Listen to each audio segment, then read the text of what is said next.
नमस्कार, आप देख रहे हैं खबर झारखंड और मैं हूं आपके साथ वीमा प्रसाद। बुलेटिन की शुरुआत में जामताड़ा से खबर है, जहां बदमाशों ने दिन दहाड़े बैंक ऑफ बड़ौदा से हथियार के साथ घुसे वो वहां पे और 59 लाख रुपए वहां से लूट लिए। वारदात के बाद बदमाश रुपए लेकर आसानी से फरार हो गए और जाते जाते सीसीटीवी कैमरा को तोड़कर हार्ड डिस्क को भी डैमेज कर दिया, जिससे उनकी पहचान न हो सके। फिलहाल पुलिस पूरे मामले की छानबीन में जुटी हुई है। बैंक खुलते ही आ गए लुटेरे। 4 बदमाशों ने लूट लिया बैंक। दिन दहाड़े 59 लाख की लूट। ब्रांच में अपराधियों ने 59 लाख रुपए लूट लिए। सुबह के 10:30 बजे के करीब बैंक का ताला खुला। कर्मचारियों और अधिकारियों के साथ बदमाश भी आधम के और रिवॉल्वर दिखाकर 59 लाख रुपए लूटकर आसानी से फरार हो गए। शुरुआत में ब्रांच मैनेजर ने 69 लाख रुपए की लूट की बात कही, लेकिन कैश मिलने के बाद लूट की रकम 59 लाख निकली। इंक्वायरी और हमारी बातचीत अब शुरू होगी। अब हम लोग ले पाएंगे कि सब तक क्या है, क्या क्या हुआ, कैसे कैसे हुआ है। बाकी अभी तक चूंकि पुलिस की इंक्वायरी चल रही थी तो हम इंटरफेयर नहीं कर सकते। अब हम लोग शुरू करते हैं। तो सीसीटीवी ठीक था? सीसीटीवी हाँ बिल्कुल होना चाहिए ठीक, लेकिन डीवीआर उठा के ले गया है, फोन करके ले गया। बैंक में लूट की वारदात की खबर मिलते ही पुलिस मौके पर पहुंची। फिंगरप्रिंट एक्सपर्ट और डॉग स्क्वाड की टीम भी मौके पर पहुंची, लेकिन लूट की वारदात ने कई सवाल भी खड़े कर दिए। पहला सवाल ये कि बैंक में गार्ड क्यों नहीं था। दूसरा सवाल ये कि बैंक की सारी चाबियां एक ही कर्मचारी के पास क्यों थी। तीसरा सवाल कि बैंक में लिमिट से अधिक कैश क्यों रखा गया। अब पुलिस भी इन सवालों के जवाब की तलाश में है। 4 लोग से 59 लाख की हुई है। क्या कुछ सामने कुछ आया है? कुछ अभी तो शुरू ही हम लोगों ने किया अनुसंधान और उसमें जैसे जैसे प्रगति होगी हम लोग बताते रहेंगे। बैंक में सुरक्षा की ओर से कहीं कोई खामियां थी क्या सर? सुरक्षा के लिए कोई गार्ड तो नहीं थे और साथ ही साथ जो उनकी इंटरनल कुछ जो प्रिकॉशंस होते हैं वो इन्होंने बिल्कुल नहीं रखा था। एक ही क्लर्क है, उनके पास सारी चाबियां सब एक ही व्यक्ति के पास थी और ये सब चीजें, इनकी कैश लिमिट काफी कम थी, उसके बावजूद भी उससे 10 टाइम्स ज्यादा कैश इन्होंने रखा था। तो ये सब चीजें हम लोग इंटरनली देखेंगे कि क्या वजह है, बाकी बैंक को देखना चाहिए। लुटेरों का अब तक कोई सुराग नहीं मिला है। लूटकांड की जांच के लिए विशेष टीम बनाई गई है, लेकिन इस वारदात के पीछे बैंक कर्मियों की भी भूमिका संदिग्ध बनी हुई है। देवाशीष भारती, जी मीडिया, जामताड़ा। राजधानी एक बार फिर गोलियों की आवाज से थर्रा गया। जमीनी विवाद को लेकर खूनी रंजिश का सिलसिला बदस्तूर जारी है और गोड़ा थाना क्षेत्र में पार्टनरशिप में पैसे के विवाद को लेकर गोलीबारी की घटना सामने आई है। पुलिस कार्रवाई में 2 लोगों से पूछताछ जारी है, लेकिन मुख्य आरोपी पकड़ से अभी भी बाहर है। जमीन की जंग में लाल हुई धरती, गोलियों की गूंज से थर्राया रांची, गोलीबारी से दहशत में लोग।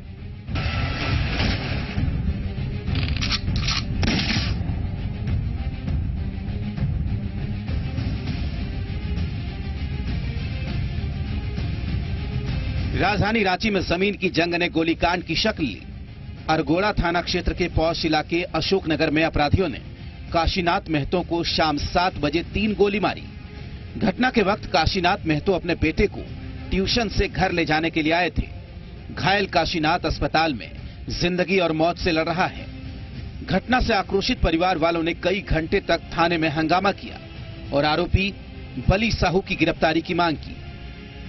हम लोग उसको बोल रहे हैं कि हमारा जो भतीजा को मारा है सर, उसको पकड़ के लाए और हम लोग का हवाला करे और उसको कार्रवाई करे। आज तो सर 1 ठो को मारा सर, कल 2 ठो को मारा सर, कल पूरा घर वाला को मारेगा सर, घुस घुस के मारेगा सर। उसका इतना हिम्मत बढ़ गया है सर। ऐसे करते रहेगा सर, उसका कोई कार्रवाई नहीं होगा। हाँ? वो कहाँ का अवल है और हम लोग यहाँ को ओरिजिनल रहने वाला है और हम लोग के साथ इस तरह से हम लोग कहाँ जाएंगे बताइए। हम लोग का तो अपना गांव है, अपना घर है, हम लोग यहाँ छोड़ के तो जा नहीं सकते हैं। उसके डर से हम लोग भाग नहीं सकते हैं। काशीनाथ महतो जमीन के कारोबारी हैं। इस कारोबार में उनका बड़ा पार्टनर बली साहू था, जिससे 1 करोड़ रुपए की एक डील को लेकर अनबन हुई। इस बात को लेकर काशीनाथ को जान से मारने की धमकी भी दी गई। फिलहाल पुलिस 2 लोगों को हिरासत में लेकर पूछताछ कर रही है। काशीनाथ साहू को 2 अज्ञात लोग आकर के गोली मार दिए थे, जिनका इलाज अभी मेडका में चल रहा है। उसी संदर्भ में उनके घर वाले लोग पुलिस की कार्रवाई के लिए यहाँ आए हुए थे कि क्या उसमें हो रहा है। पूछताछ के लिए उसमें 2 आदमी को लाया गया था, तो उन लोगों का कहना था कि ये लोग दोषी हैं, इन्हों पर कार्रवाई होगी। पुलिस द्वारा आश्वासन दिया गया है कि उचित सबूत मिलने पर इन लोगों को। शहर में जमीन विवाद में बढ़ रहे अपराध को लेकर पुलिस के सामने एक नई चुनौती है। अब देखना यह है कि कैसे पुलिस इस पर अंकुश लगा पाती है। सन्नी शारद, जी मीडिया, रांची। झोला छाप डॉक्टर के बढ़ते गोरख धंधे से लोग बेहद परेशान हैं। लोगों की मजबूरी का फायदा उठाकर फर्जी डिग्रीधारी डॉक्टर इलाज के नाम पर मोटा पैसा वसूलते हैं और अनहोनी हो जाने पर धौंस दिखाने से भी बात नहीं आती। प्रशासन कार्रवाई की बात तो करती है, लेकिन नतीजा कुछ नहीं निकलता यहां से। झोला छाप डॉक्टर से आफत में जान, नीम हकीम खतरा है जान।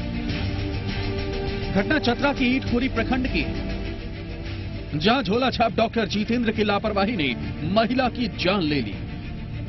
मृतक महिला के परिजन ने बताया कि प्रसव के लिए पहले मरीज को सरकारी अस्पताल ले जाया गया, लेकिन हालत देखकर डॉक्टर ने मना कर दिया, जिसके बाद परिजनों ने मजबूरी में झोला छाप डॉक्टर जितेंद्र के नर्सिंग होम में भर्ती करा दिया। संसाधन की कमी के बावजूद डॉक्टर जितेंद्र ने पैसे के लालच में महिला मरीज का ऑपरेशन कर दिया, जिसके बाद मरीज की हालत बिगड़ने लगी। मरीज की बिगड़ती हालत को देखते हुए उसे मेडिकल कॉलेज के लिए रेफर कर दिया गया, लेकिन रास्ते में ही मरीज की मौत हो गई। इसके बाद डॉक्टर जितेंद्र ने परिजनों को पैसे लेकर मामला रफा दफा करने को कहा और नहीं मानने पर गुंडों से पिटवाया और वहां से भाग गया। से मतलब सौदेबाजी में उतर आए कि अगर आपके पेशेंट को ये हुआ है तो इसके बदले में कुछ सौदा वगैरह कर लीजिए। मैंने उनको अकेला नहीं छोड़ा, मैं सोचा शायद कहीं चले जाएंगे। मैं उनके साथ बाहर आया। जैसे ही हम लोग रोड पे पहुंचे, 2 बाइक अज्ञात बाइक वाले थे, उन्होंने मेरे सर पे हॉकी स्टिक मारा, बैक पे। उसके बाद मैं रोड से किनारे जाके गिरा। इतने में डॉक्टर जितेंद्र कुमार उनकी बाइक पे बैठे और वो लोग भागे।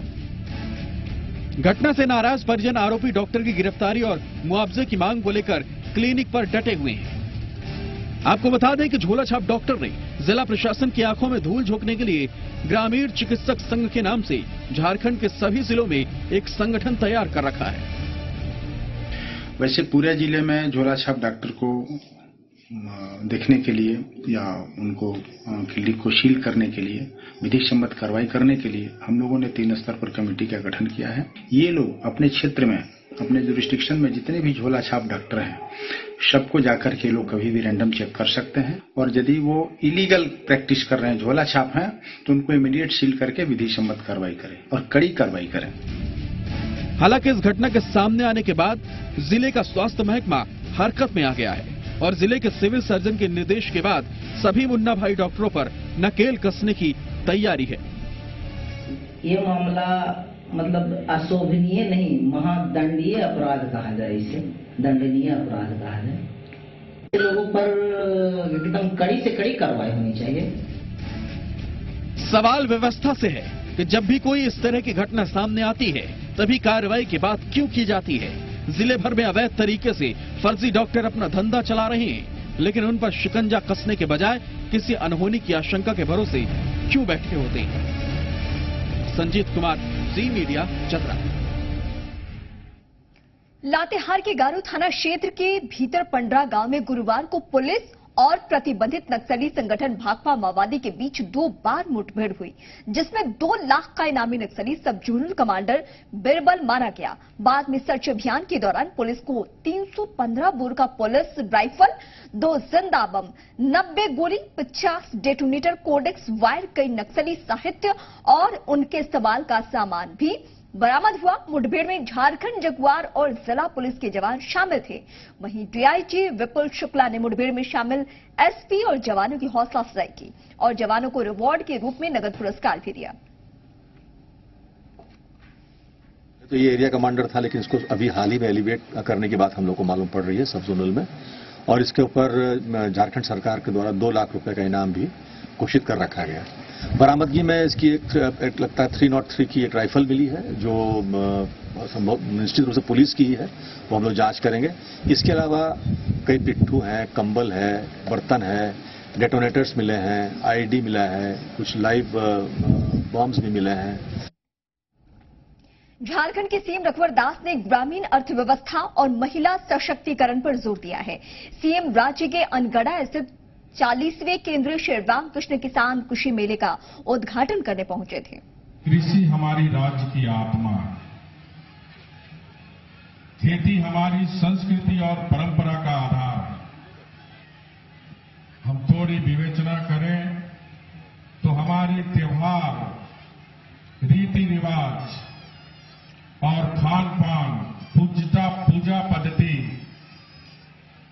कहीं न कहीं खेती से जुड़े हुए हैं।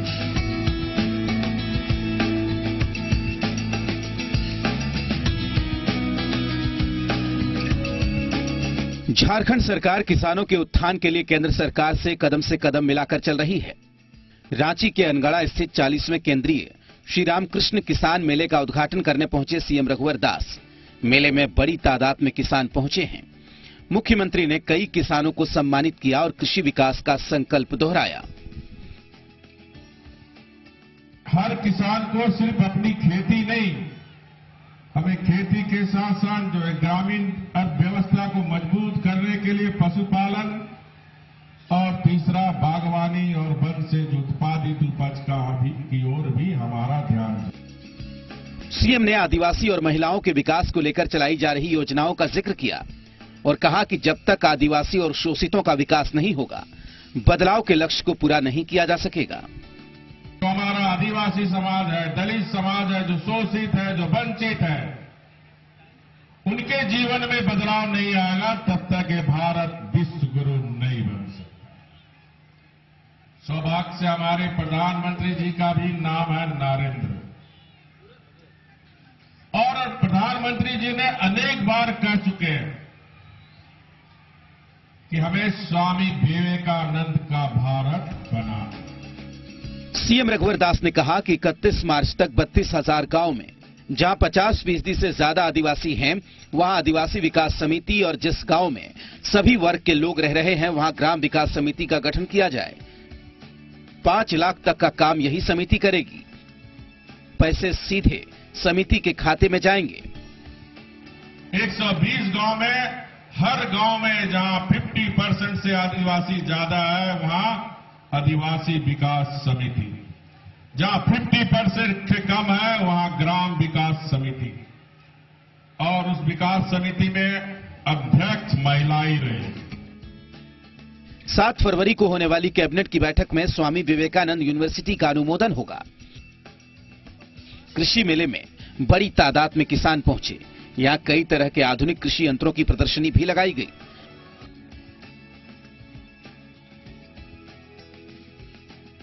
कृषि मंत्री रणधीर सिंह, मुख्य सचिव राजबाला वर्मा, कृषि सचिव पूजा सिंघल समेत बड़ी तादाद में कृषि अधिकारी मौजूद रहे। मदन सिंह, जी मीडिया, रांची। सीएम रघुवर दास ने झारखंड की महिलाओं और किसानों का आह्वान किया। उन्होंने खेती के साथ साथ पशुपालन और वन आधारित उद्योगों पर झारखंड की संभावनाओं का जिक्र किया। सीएम ने विश्वास जताया कि राज्य सरकार के उठाए गए कदमों से ग्रामीण अर्थव्यवस्था को मजबूती मिलेगी। उन्होंने अंडा उत्पादन से लेकर लाह, तसर और मधु उत्पादन पर भी जोर दिया।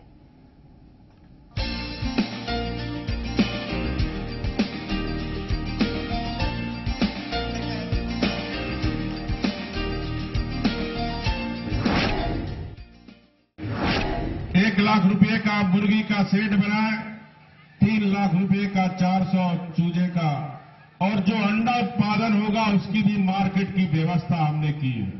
क्योंकि आज हम बच्चे के स्कूल में 3 दिन अंडे देते हैं। करोड़ों रुपए का अंडा दूसरे राज्य से हम मंगाते हैं, और इसलिए हमारी सरकार की सोच है कि जो झारखंड की हमारी महिलाएं अंडा बनाएगी, उसी गांव के स्कूल में जहां विद्यालय समिति के पास पैसा रहेगा, अंडा आप उसी स्कूल में भेज। ला में भी आप जितना उत्पादन करिए। हमने ला बोर्ड गठित किया है। सारा ला हमारा झारखंड सरकार का ये लघु उद्योग बोर्ड आपका ला खरीद लेगा। हम लोग प्रोसेसिंग प्लांट भी बनाने जा रहे हैं। ला चूड़ियां बनाने के साथ साथ 4 देश में एक्सपोर्ट होता है। इस दिशा में भी हमारी सरकार काम कर रही है। उसी तरह तसर कुकुन, देश का 82% कुकुन झारखंड की धरती में होती है। सिल्क की साड़ी, कच्चा माल हमारा, नाम हो रहा भागलपुर सिल्क साड़ी। इसलिए तसर का भी हमने अलग बोर्ड बनाया। तसर की डिमांड, कुकुन का डिमांड पूरा विश्व में है। 9 जिले में हम लोग मधुमक्खी पालन पर भी सरकार फोकस कर रही है, जिसमें मुद्रा योजना से हर गरीब को 30,000 रुपया बक्से के लिए, और इन 9 जिले में प्रोसेसिंग प्लांट मधु का भी सरकार बनाने जा रही है। जो मधु आपका उत्पादन करेंगे वो हमारा बोर्ड खरीद लेगा और प्रोसेसिंग प्लांट करके मधु को प्रोसेस करके पतंजलि रामदेव बाबा से हमारी बात हुई है, जितनी भी मधु इस राज्य में उत्पादन होंगे सारा रामदेव बाबा को झारखंड का मधु। आज झारखंड मुक्ति मोर्चा का स्थापना दिवस है। दुमका में पार्टी भव्य कार्यक्रम कर रही है, लेकिन बीजेपी ने जेएमएम पर कई सवाल खड़े किए हैं। सवालों के बहाने बीजेपी ने सोरेन परिवार को घेरने का काम किया। हालांकि इस पर जेएमएम नेताओं ने पलटवार भी किया है। बजट सत्र के बाद झारखंड में एक बार फिर राजनीतिक पारा गर्म होने लगा है। दोनों पार्टियों के बीच नोकझोंक देखने को मिली। मौका था जेएमएम के स्थापना दिवस का, जिसके लिए पार्टी की तरफ से दुमका में भव्य कार्यक्रम का आयोजन किया गया। इस कार्यक्रम की फंडिंग को लेकर बीजेपी ने सवाल खड़े किए। आप लोगों के माध्यम से यह झारखंड मुक्ति मोर्चा से यह जानना चाहते हैं कि ये रवि केजरीवाल और ये झारखंड मुक्ति मोर्चा के नेता श्री हेमंत सोरेन जी के साथ इनका क्या संबंध है। हमारे आदरणीय उपाध्यक्ष समीर उरांव जी ने जो बात बताया उसको स्थापना दिवस में भी रखना चाहिए और यहाँ के 3 करोड़ 25 लाख जो जनता है उनको भी पूछना चाहिए कि आपका इसके साथ में क्या संबंध रहा है। सवाल पर पलटवार करते हुए जेएमएम के नेता ने कहा कि संथाल में जेएमएम की लोकप्रियता से बीजेपी परेशान हो रही है। साथ ही फंडिंग को लेकर भी आरोप लगाए गए। देखिए, मैं एक रवि केजरीवाल को जानता हूं जो हमारे पार्टी का कोषाध्यक्ष, और बाकी जो इनको जानकारी चाहिए, सीबीआई है, ईडी है, इनकम टैक्स है, पूरा पुलिस प्रशासन है, पूरा देश का शासन तंत्र इनके अधीन है। मुझे लगता है कि मुझसे बेहतर ये खुद ही बता पाएंगे कि इसके अंदर खाने का सवाल जो इन्होंने खड़ा किया है, इसका जवाब भी इन्हीं के पेट से निकलेगा। पिछले 1 महीने के भीतर मुख्यमंत्री रघुवर दास का 2 बार संथाल का दौरा, ये जेएमएम के गढ़ में सेंधमारी की कोशिश मानी जा रही है। ऐसे में दुमका में जेएमएम के स्थापना दिवस के बहाने पार्टी किलेबंदी में जुटी है। सन्नी शारद, जी मीडिया, रांची। अब बात लालू प्रसाद यादव की। चारा घोटाला मामले में रांची के होटवार स्थित बिरसा मुंडा जेल में सजा काट रहे लालू प्रसाद यादव को झारखंड हाईकोर्ट से राहत नहीं मिली है। कोर्ट ने उन्हें फिलहाल बेल देने से इनकार कर दिया। अब इस मामले की अगली सुनवाई 2 हफ्ते बाद होनी है। कोर्ट ने लालू यादव की बेल के मामले में निचली अदालत का रिकॉर्ड पेश करने का आदेश दिया है। साथ ही आपको ये भी जानकारी दे दें कि आरजेडी सुप्रीमो लालू प्रसाद की ओर से चारा घोटाला मामले में देवघर कोषागार से अवैध निकासी के मामले में सीबीआई की स्पेशल कोर्ट से मिली सजा के खिलाफ हाईकोर्ट में अपील के साथ ही बेल की याचिका भी दायर की गई है। इस पर सुनवाई करते हुए न्यायाधीश अपरेश कुमार सिंह की कोर्ट ने उन्हें राहत देने से इनकार किया। इसमें लोअर कोर्ट रिकॉर्ड मांग की गई है और 2 हफ्ता का समय दिया गया है वहां से रिकॉर्ड भेजने के लिए। रिकॉर्ड आ जाने के बाद उनकी बेल पर सुनवाई होगी। तो आज क्या क्या हुआ, आपने क्या बात रखी कोर्ट में? कोर्ट में हम लोग दिए, कोर्ट में कुछ बात रखने का भी समय नहीं था। वो जब लोअर कोर्ट रिकॉर्ड आ जाएगी उसके बाद ही हम लोग का जो डिफरेंस है उसके बारे में बात होगी। वहीं झारखंड हाईकोर्ट में आज रघुवंश प्रसाद, शिवानंद तिवारी और तेजस्वी के मामले में भी सुनवाई हुई। कोर्ट की अवमानना के मामले में ये सुनवाई हुई। इस मामले की अगली सुनवाई 9 मार्च को होनी है। साथ ही कोर्ट ने राज्य सरकार सीबीआई से इस मामले में जवाब मांगा है। साथ ही आपको यह भी जानकारी दे दें कि देवघर कोषागार मामले में लालू यादव को सजा के बाद इनके बयानों पर कोर्ट ने ऐतराज जताया था और वो मामला कोर्ट पहुंचा। फिलहाल उसी मामले पर सुनवाई हो रही है, लेकिन अब अगली सुनवाई अब मार्च में होनी है।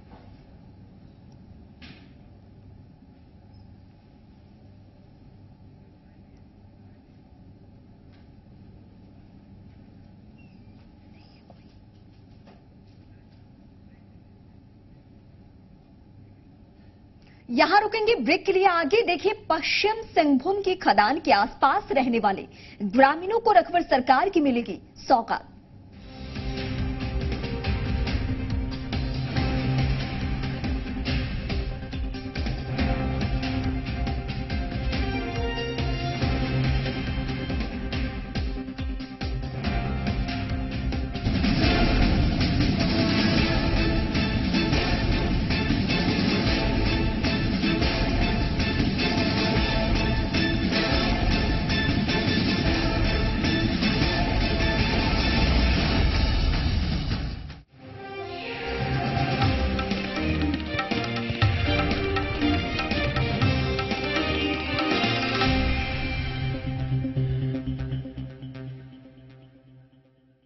के खदान के आसपास रहने वाले गांव के लोगों को अब जल्द ही लाल पानी से छुटकारा मिलने वाला है। मुख्यमंत्री रघुवर दास ने अब इन गांवों तक पाइपलाइन से पानी पहुंचाने की योजना की शुरुआत कर दी है। सीएम की सौगात से नोआ मंडी ब्लॉक के लोगों की खुशी का ठिकाना नहीं है। अब नहीं होगा जल संकट, लाल पानी से मिलेगा छुटकारा, घर घर तक पहुंचेगा शुद्ध पानी। ये जश्न पानी के लिए है। 70 साल से ये लोग लाल पानी पीने को मजबूर थे, लेकिन अब पीने का साफ पानी इनके घरों तक पाइपलाइन से पहुंचेगा। इसके लिए रघुवर सरकार करोड़ों रुपए खर्च करने जा रही है। साल 2022 तक हर घर को पाइपलाइन से जोड़ने की योजना पर झारखंड सरकार काम कर रही है। जलापूर्ति योजना के तहत शुद्ध पेयजल पीने का पानी पाइपलाइन के द्वारा घर घर तक पहुंचे, ये योजना भी हम लोग ने शुरुआत की है और 2022 तक झारखंड का कोई ऐसा गांव नहीं रहे जहां शुद्ध पेयजल पाइपलाइन हम घर घर तक पानी पहुंचाएं। दरअसल खनन कंपनियों की वजह से नोवा मुंडी और मनोहरपुर ब्लॉक में नदी नालों का पानी लाल हो गया है और लोग मजबूरी में इस पानी को पीते हैं और बीमार पड़ते हैं। मुख्यमंत्री रघुवर दास ने यहां के लोगों की पानी की समस्या दूर करने का संकल्प लिया था और अब जिला प्रशासन सरकार की योजना को धरातल पर उतारने के लिए तेजी से काम कर रहा है। सीएम के निर्देश पर डिस्ट्रिक्ट माइनिंग फंड के करीब 1000 करोड़ रुपए से पूरे जिले में पाइपलाइन के जरिए पानी पहुंचाया जाएगा और 3 साल में इस योजना को पूरा करना है। पहले चरण में खनन बहुल क्षेत्र को चुना गया है। डिस्ट्रिक्ट मिनरल फंड के तहत इन पंचायत छोटा नगरा पंचायत को साफ स्वच्छ पानी मिलेगा। छोटा नगरा पंचायत के करीब 6000 ग्रामीणों को साफ पानी मिलेगा। खनन बहुल क्षेत्र में पानी पहुंचाने का काम शुरू हो गया है। ठेका कंपनी की माने तो जून 2019 तक काम पूरा हो जाएगा।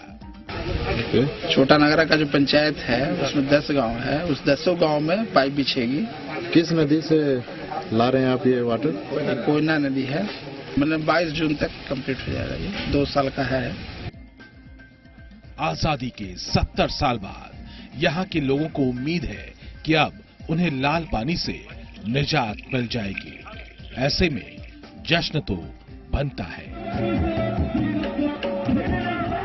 ब्यूरो रिपोर्ट, जी मीडिया। जी बिहार झारखंड की बेटी बचाओ बेटी पढ़ाओ की जागरूकता एलईडी वैन 2 दिवसीय दौरे के लिए पलामू पहुंची, जहां आयोजित कार्यक्रम में DC Amit Kumar, SP Indrajeet Mahato, SDO Nandkishore Gupta समेत कई लोगों ने अपनी भागीदारी दिखाई।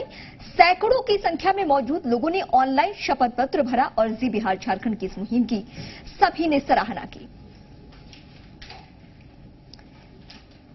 तो आज जागरूकता फैलाने के कदम में पलामू में आज ये कारवा पहुंचा और वहां के एसपी भी मौजूद रहे और साथ ही साथ लोगों ने शपथ पत्र भरा।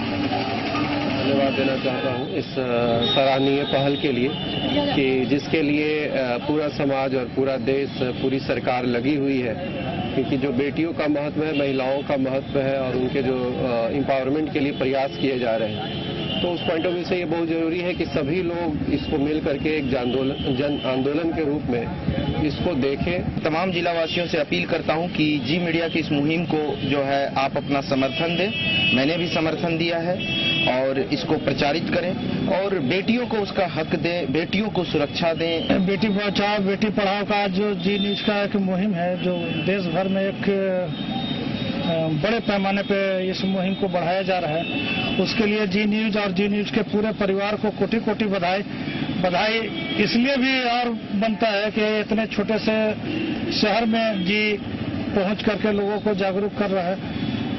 वाकई में एक सराहनीय पहल है। और ये बेटी है इसलिए उसको हक नहीं है और बेटा है इसलिए इसको हक है। बेटा और बेटी दोनों बराबर के हैं, इसलिए बेटियों को भी उतना हक मिलना चाहिए और बेटी को भी पढ़ने का, बेटी को बढ़ने का, बेटी को बचने का भी सबको समान रूप से अधिकार मिल जाना चाहिए।